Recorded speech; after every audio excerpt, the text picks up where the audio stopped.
My brother kept stealing and damaging my stuff, so when he drunk crashed my truck, I reported everything and got him arrested. My parents blamed me, but I let him finally face real consequences of his actions. If my childhood had a soundtrack, it'd be the constant echo of my parents saying, "Mike didn't mean it, he's just young." Growing up in my family, you could have put a neon sign over my brother Mike's head that read "Golden Boy." He could break every rule in the book, and somehow my parents would still manage to twist things around so that it wasn't his fault. Meanwhile, I, 21 male, was stuck as the scapegoat. If Mike broke something, it was my fault for not keeping an eye on him. If he failed a class, it was because I didn't help him study. You get the picture. Mike always had this ridiculous sense of entitlement, like everything I had automatically belonged to him too. When we were kids, he'd steal my toys and destroy them. I remember one time I saved up for months to buy this fancy RC car I'd been wanting forever. The thing was awesome, super fast, sleek design, and even had working headlights. Mike begged me to let him play with it, and like an idiot, I gave in. He smashed it into a curb within 5 minutes and laughed about it. When I ran to my mom crying, she just said, "Boys will be boys. You can't expect him to be careful at his age." He was 12, old enough to know better. By the time we were teenagers, the theft got worse. Mike would take my clothes, my money, even my bike. He once rode my bike to school and left it out in the rain for 3 days because he forgot where he parked it. I found it rusted and trashed in a ditch.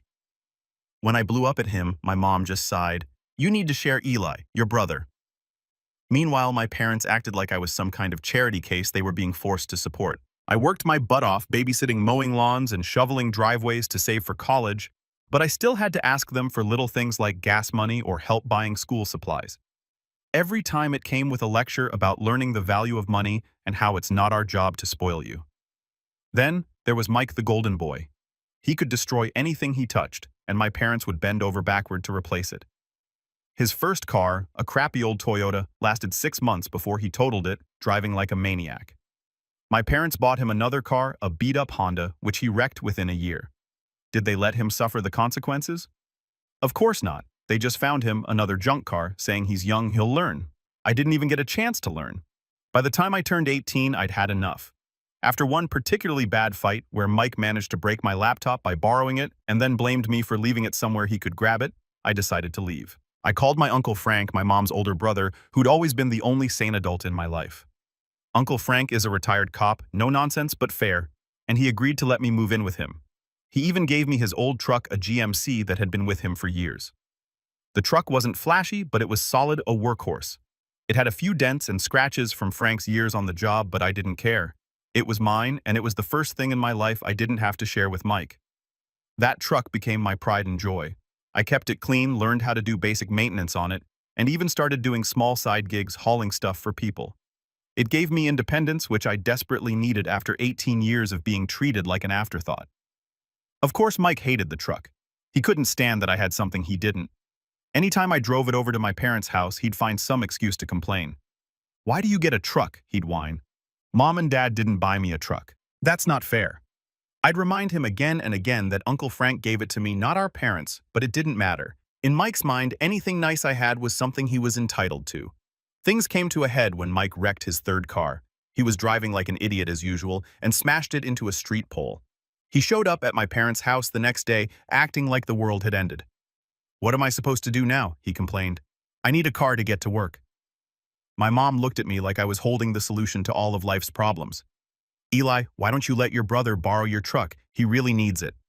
I didn't even hesitate. "No." Mike's jaw practically hit the floor. "What do you mean, no? You don't even use it all the time." "It's my truck," I said, "and I'm not letting you wreck it like you wreck your other cars." Cue the guilt trips. My mom started in with, "Eli, he's your brother. Family helps family." My dad chimed in, "You're being selfish. You can take the bus for a few days." But I wasn't budging. That truck was my livelihood. I used it to get to work, to run errands, and for my side gigs. Letting Mike drive it would be like handing him the keys to my life and watching him smash into a wall. I refused. Mike sulked for days, and my parents gave me the cold shoulder, acting like I just committed a federal crime by saying no. Honestly, I was starting to feel guilty even though I knew I was right. That's what they were good at, making me feel like the bad guy even when I was the only one being reasonable. I thought that was the end of it. I should have known better. Mike wasn't the type to take no for an answer, and my parents weren't the type to hold him accountable. What happened next was the start of a disaster I'll never forget. I should have known Mike wasn't going to let it go. The thing about him is that he doesn't hear no the way normal people do. To Mike, no just means try again later or figure out how to get around it. I didn't see it at the time, but when he wrecked his third junk car and I refused to lend him my truck, he wasn't defeated. He was planning his next move. A few days after our argument, I was leaving work and heading to the parking lot. I always parked my truck in the same spot a little further out where fewer cars would be around to ding it. But when I got there, my truck was gone. At first I thought maybe I'd parked somewhere else and just forgot, but after walking the entire lot twice it hit me. Mike, I don't know how, but I knew. I called him immediately. He picked up after a few rings, sounding way too casual. "Hey bro, what's up?" "Where's my truck, Mike?" I asked, trying to keep my voice steady even though I was seeing red. "Oh, don't worry about it. I just borrowed it for a bit. I'll bring it back soon," he said like it was no big deal. "Are you kidding me? Bring it back right now or I'm calling the cops." "You're overreacting," he scoffed. "It's just a truck." I hung up and started pacing. How the heck had he even gotten into my truck? I always kept the keys with me, and there was no way he'd hotwired it. Mike wasn't exactly a criminal mastermind. That's when I remembered something I'd read online about spare keys. Some models of GMC had keys that were easy to replicate if you knew the VIN number. The realization made my blood boil. Mike had actually gone out of his way to buy a key just so he could steal my truck. About 30 minutes later, he pulled into the lot like this was all some hilarious prank. My truck was filthy mud splattered all over the sides, fast food wrappers littering the passenger seat, and a faint smell of cigarettes in the air. Mike climbed out like he'd done me a favor. "See no harm, no foul," he said, tossing me the keys. I lost it. "What the heck is wrong with you, Mike? You stole my truck. You trashed it." "Relax, it's not a big deal," he said, shrugging. "I needed a ride to work. You weren't even using it." "Are you insane?" I snapped. "You don't get to decide when I'm not using my truck. You have no idea how much I rely on it." At this point, a couple of my coworkers were walking by and I could tell they were trying not to stare. Great, on top of everything else, Mike was making a scene and embarrassing me in front of people I work with.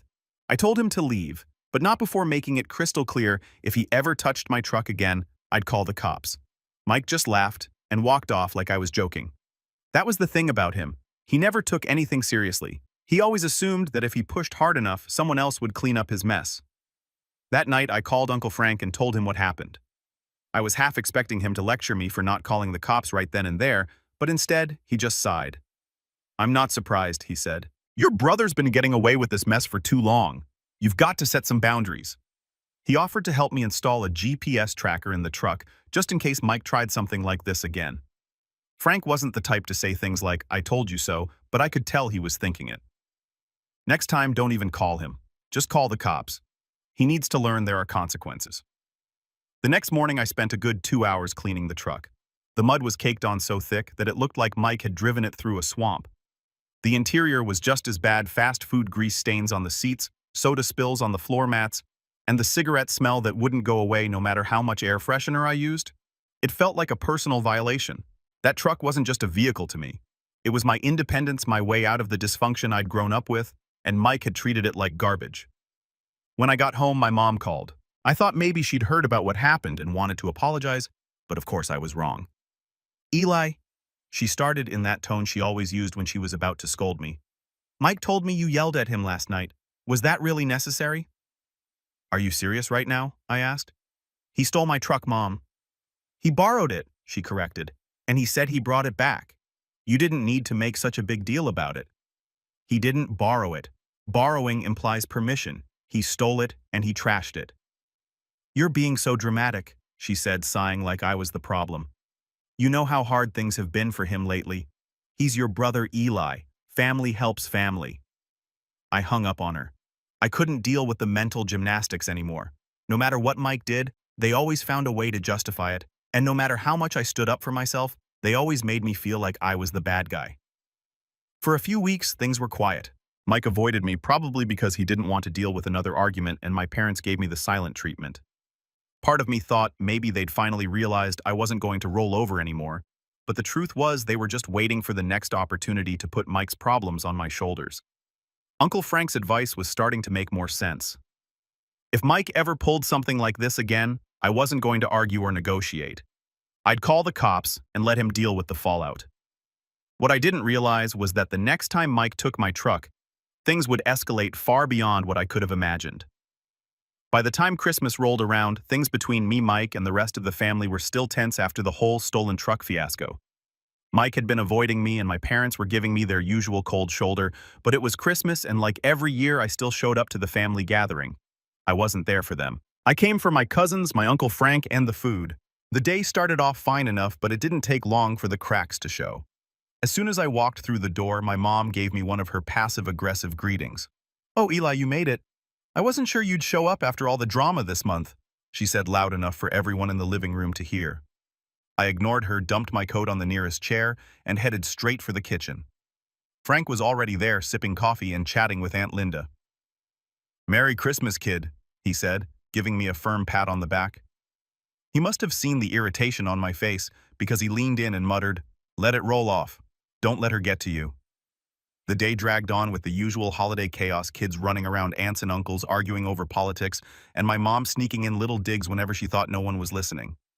"Eli's gotten so protective of that truck," she said to one of my cousins. "It's like he thinks it's made of gold." I clenched my jaw but stayed quiet.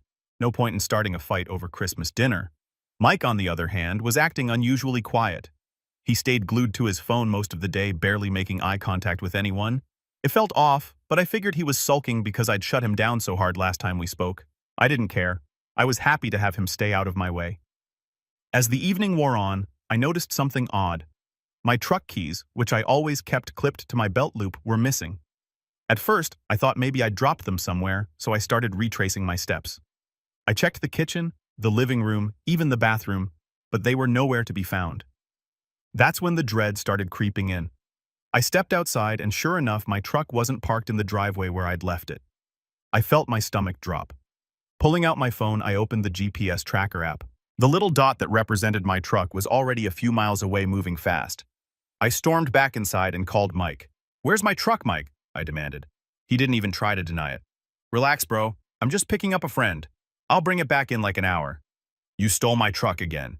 My voice was loud enough to make everyone in the room stop what they were doing. "It's not stealing if we're family," Mike said, shrugging. "Don't be so uptight, it's Christmas." Before I could respond, Frank walked in immediately, sensing the tension. "What's going on?" he asked. "Mike took my truck again," I said, practically shouting. Frank's jaw tightened, but before he could say anything, my mom swooped in. "Oh, come on, Eli, it's Christmas. Can't you just let it go for one day?" "No, I can't let it go," I snapped. "It's not his truck and he has no right to take it." Frank gave me a nod and pulled me aside. "Check the tracker. Let's see where he's headed." I opened the app, and that's when I noticed something terrifying. The truck's dot had stopped moving, and it was in the middle of a highway exit ramp. I immediately called Mike, but he didn't pick up. The third time I tried, he finally answered. "What now?" he said, sounding annoyed. "Where are you?" "The tracker says you're on the highway." There was a pause, and then his tone shifted. Yeah, about that. I kinda lost control on the ice. The truck's fine, though. It's just stuck in a ditch." "You what?" I yelled, making no effort to hide my fury. Everyone in the room was staring now. Mike mumbled something about the roads being bad and hung up. I threw on my coat, grabbed Frank, and headed for the door. "We're going to get my truck," I said, ignoring my mom's half-hearted, "Be nice to your brother." When we got to the scene, my truck was nose-deep in a snowbank. The front bumper was crumpled, the left headlight shattered, and the grille was bent beyond recognition. Mike was standing by the side of the road, his arms crossed like this whole thing was somehow my fault. "It's not that bad," he said as I stepped out of the car. "It's just cosmetic." "You wrecked my truck," I said through gritted teeth. "What the heck were you thinking?" "The roads are icy," he shot back. "It's not my fault." At that moment, a police cruiser pulled up behind us, lights flashing. I wasn't surprised. Someone probably called it in. The officer stepped out, looked at the truck, then at Mike. "What happened here?" he asked. Before Mike could say a word, my mom and dad pulled up in their van, rushing over like they were here to save the day. "Officer, this is all a misunderstanding," my mom started. "Eli was driving and—" "Don't even start," I cut her off. "Mike stole my truck. I have the GPS logs to prove it." The officer raised an eyebrow and turned to Mike. "Is that true?" Mike stammered, but Frank jumped in. "He's been drinking too. You might want to check." Sure enough, they gave Mike a breathalyzer, and he failed. He was cuffed on the spot for driving under the influence and driving on a suspended license. My mom started wailing, begging the officer to be reasonable, but Frank shut her down. Enough, Sharon. Let him face the consequences for once. I stayed silent as they loaded Mike into the cruiser. My truck was pulled out of the ditch, but the damage was done. As we drove back to the house, Frank glanced over at me. Next time, don't wait for him to mess up. Call the cops the moment he pulls this mess. He was right, but this was just the beginning. Mike wasn't done causing chaos, and I was far from done dealing with it. The ride back to the house after Mike's arrest was dead silent. My parents sat in the front of their van, probably stewing over how unfair it was that Mike got arrested. Frank and I were in the back seat, and he looked as calm as ever. That's one thing about Frank, nothing rattles him. But me, I was angry not just at Mike, but at my parents for enabling him for so long. They hadn't said a word to me, but I knew what was coming. The moment we walked through the front door, my mom spun around, her face red with anger. "How could you let this happen to your brother?" she hissed. I stared at her in disbelief. "Let this happen? He stole my truck, wrecked it, and was drinking while driving on a suspended license. That's on him, not me." "He's your brother," she snapped. "You should have handled this privately, not dragged the cops into it." Frank stepped in before I could explode. "Sharon, your son broke the law, multiple laws. This isn't something you can sweep under the rug." "Don't talk to me like I don't know how to handle my own children, Frank," she shot back. "You've always played favorites with Eli, making Mike look like the bad guy." Frank laughed dryly. "Mike doesn't need help looking like the bad guy. He does that just fine on his own." Before she could respond, my dad chimed in. "Let's all calm down. Mike made a mistake, but we're family. We need to stick together." I couldn't hold it in anymore.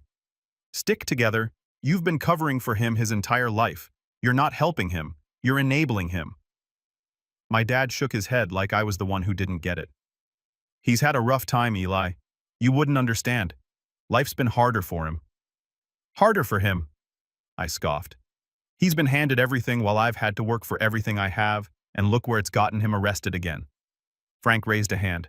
"Enough. This isn't going anywhere. Eli, go cool off. Sharon, Doug, you need to take a long, hard look at how you've been handling Mike, because the cops aren't going to let him off so easy next time." I didn't bother waiting for their response. I grabbed my jacket and went out to the garage to check on my truck. It had been towed back while we were still at the station, and seeing it up close made my blood boil all over again. The front bumper was mangled, the left headlight smashed, and the grille looked like it had been hit with a sledgehammer. The interior wasn't much better, mud everywhere, and that same stale cigarette smell Mike had left the last time. "It's just cosmetic," Mike had said, like that was supposed to make it okay. The next day I got a call from Mike. Somehow he'd managed to get access to a phone from the county jail. I let it ring a few times before picking up. "What do you want?" "Eli, I'm so sorry, man," he said, his voice trembling a little. "This was all just a misunderstanding." I rolled my eyes. "A misunderstanding? You stole my truck, wrecked it, and got arrested for a DUI. What part of that is confusing?" He sighed. "Look, I messed up. I know that, but I need your help." Here it was the real reason he called. "What do you want, Mike?" "Bail me out," he said, as if it were the most reasonable request in the world. "Mom and Dad don't have the money and—" "No," I cut him off. "I'm not bailing you out."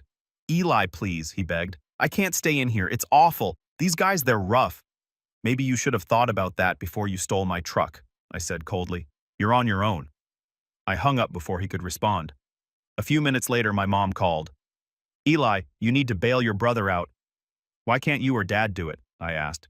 "We don't have that kind of money right now," she admitted. "You know we've been helping him get back on his feet." I laughed bitterly.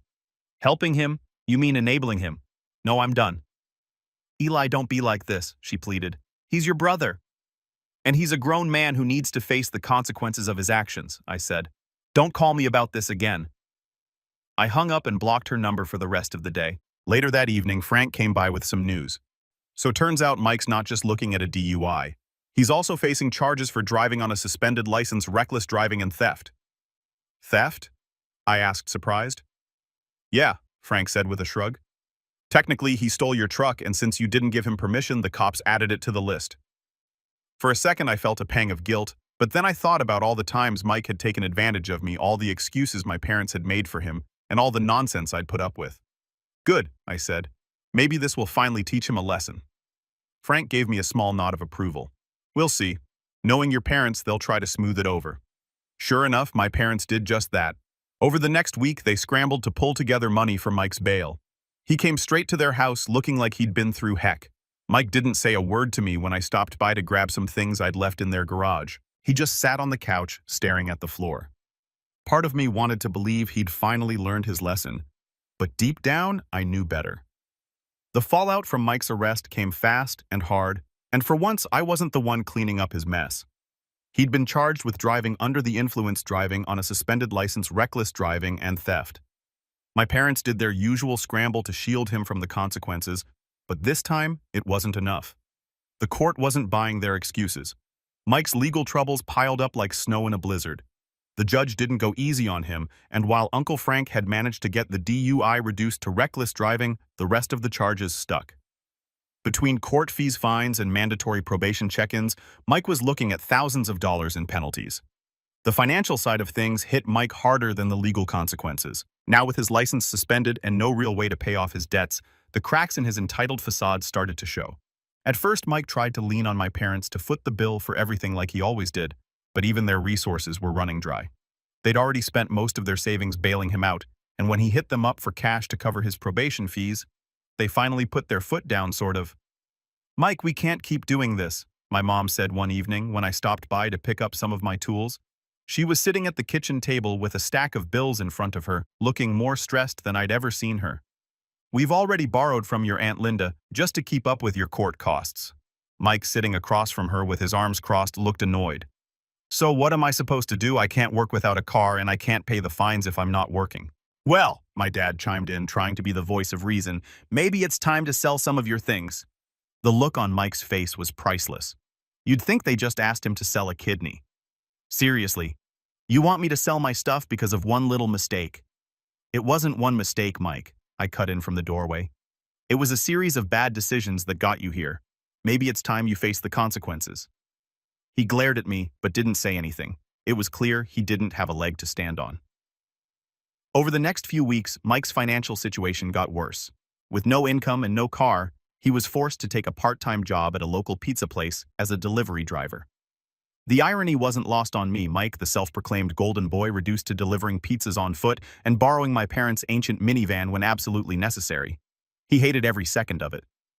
One time when I was visiting Uncle Frank, Mike showed up to drop off a pizza order. The look on his face when he saw us was worth every headache he'd ever caused me. Frank gave him a little wave and said, "Good to see you working, Mike. Keep it up." Mike mumbled something under his breath and practically sprinted back to the minivan. I couldn't help but laugh. For the first time in his life, Mike was being humbled, and I was here for it. Despite everything, my parents couldn't fully let go of their golden boy. They continued to make excuses for him, even as they struggled to cover their own bills, thanks to all the money they'd thrown at his legal troubles. "Your brother's trying his best," my mom said one day when she called me, clearly fishing for sympathy. "You don't understand how hard this has been for him." "Hard for him," I said, incredulous. "It's been hard for you because you keep cleaning up his messes. Maybe if you let him deal with this on his own, he'd finally learn something." "You don't know what it's like to have a child in trouble," she shot back. "You'd do the same thing if you were a parent." "No," I said firmly. "I wouldn't, because I'd raise my kid to take responsibility for their actions, something you've never done with Mike." That shut her up, at least for a moment, but I knew it wouldn't last. My parents were too deep in their enabling ways to change now. One evening, Mike showed up at my place unannounced. I opened the door to find him standing there looking sheepish. "Can we talk?" he asked. I crossed my arms. "What do you want, Mike?" "I just wanted to say I'm sorry," he said, his voice unusually quiet, "for everything, taking your truck, wrecking it, getting you caught up in my mess." For a moment, I almost believed him, but then he added, "So I was wondering if you'd be willing to lend me some money just to get me back on my feet." I laughed bitterly. "Are you serious? After everything you've put me through, you think I'm just going to hand you money?" "It's not like that," he said quickly. "I'd pay you back." "Like you paid Mom and Dad back for all the money they've spent on you?" I shot back. "Mike, the answer is no, and don't bother asking again." His expression darkened. "You don't have to be such a jerk about it. Maybe if you'd learned how to take care of yourself years ago, you wouldn't be in this mess," I said. "This is your problem, Mike. Figure it out." He stormed off, muttering under his breath, and I slammed the door behind him. I was done with Mike, done with my parents, and done with being dragged into their chaos. As Mike continued to struggle with his financial and legal troubles, I started to feel something I hadn't felt in years: Peace. For once, I wasn't the one cleaning up his mess. I wasn't the one being blamed for his failures. He was finally being forced to face the consequences of his actions, and it felt good. Karma has a funny way of catching up to people, and it looks like Mike's finally getting his share. The fallout from Mike's antics didn't just hit him. It was like the entire family was falling apart, and I was the only one ready to walk away from the mess. My parents were struggling financially after bailing Mike out and covering his court costs, but instead of holding him accountable, they doubled down on their enabling ways. Meanwhile, Mike was still playing the victim, trying to weasel out of every responsibility like usual. It all came to a head one evening when my mom called me asking for another favor. I picked up the phone, already bracing for what was coming. "Eli, we need to talk about Mike," she started in that tone that always signaled she was about to guilt-trip me. "What about him?" I said, keeping my voice as neutral as possible. "Well, he's been having a really hard time," she said. "You know, with everything going on, the legal trouble, the job situation. We were hoping you could, I don't know, maybe let him stay with you for a little while, just until he gets back on his feet." I couldn't believe what I was hearing. "Are you kidding me?" I asked. "After everything he's done, you want me to take him in?" "It's not like that, Eli," she said, sounding exasperated. "He just needs a little support right now. He's your brother." I let out a bitter laugh. "No, Mom, if you want to keep enabling him, that's on you, but I'm done." After I hung up, I knew I was done not just with Mike, but with my parents too. For years, they treated me like I was less important, like my role in the family was to clean up after Mike and take the blame for his mistakes. I'd spent so much time trying to prove myself to them, but I realized something that night: I didn't owe them anything. The thing about cutting ties with toxic family members is that they don't always take no for an answer. My mom tried calling me a few times after that, leaving voicemails that swung between guilt-tripping and outright denial. "Eli, we need to talk. This isn't like you," one message said. Another one was more dramatic. "I don't know what we did to deserve this, but you're breaking this family apart." Each time I deleted the messages without listening to the rest. I didn't owe them an explanation. I'd already made my decision, and I absolutely don't regret it.